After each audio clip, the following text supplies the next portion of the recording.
Trending Reels tutorial. Hey guys, in this video, we're going to learn a Trending Reels tutorial. First, open the Instagram app on your mobile device. Now tap on the Reels icon from the bottom menu to explore short videos. Then start swiping up to scroll through different Reels. As you browse, keep an eye out for Reels with lots of likes, comments, and especially ones using trending audio. These are usually the most popular. Now tap on the audio name at the bottom of any Reel to see how many other people are using that sound. Then tap on Use Audio if you want to create your own Reel using the same trending sound. Next, record your video or upload one from your gallery.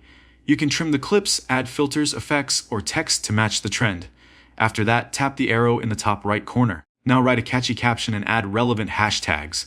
Finally, tap Share to publish your Reel. Using trending audio and hashtags can help your Reel reach a wider audience and possibly go viral. Thank you guys so much for watching. I hope you got some value. See you in the next one.